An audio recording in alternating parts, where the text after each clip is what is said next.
The Lost City by Michel Azam Miraj. The grandfather came out of the room and was making his way to the patio, the walls of which were covered with vines and the aroma of lavender filled the air.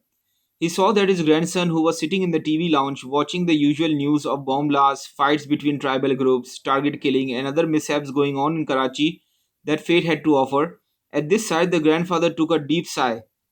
The grandson heard his grandfather and came running to cheer him up. The grandfather stroked his grandson's hair with love. With an expression that described that he was plunged into one of his nostalgic reveries, he said, "Let me tell you the story of this city which used to be rich in culture, tradition, and ethos. It was a land of peace, strong in its sovereignty. It was a liberal city with people of different caste, creeds, and color.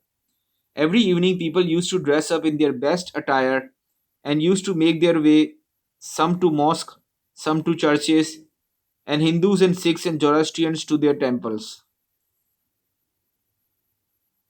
There were also Jews who used to go up to their synagogues with serene and composed looks on their faces. And it was not surprising to behold some people making their way to bars and pubs. This city was a place where people came for jobs, and it used to be a domicile for these immigrants. This city used to help keep everyone's house stove lit.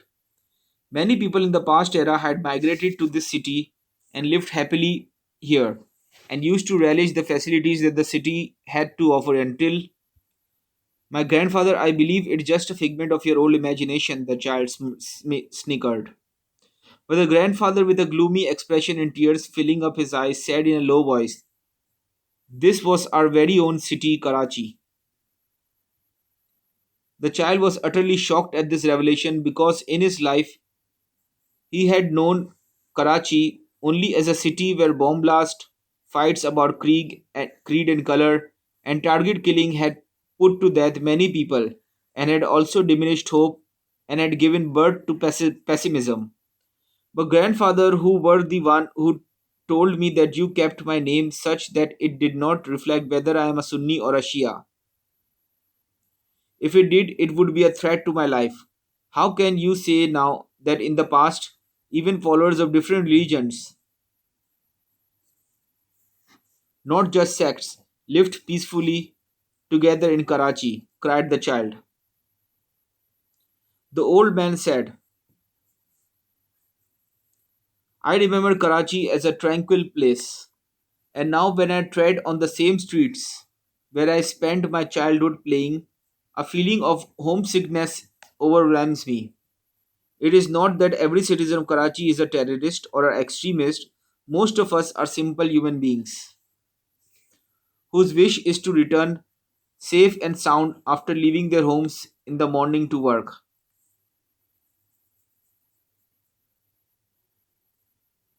Grandfather, I solemnly vow to you that I will endeavor to make Karachi just like it was in the past. I will involve my friends and will start a campaign to make Karachi a tranquil city and to bring to life the place that exists in your nostalgic memories. Even if we can do little, but we will try our best.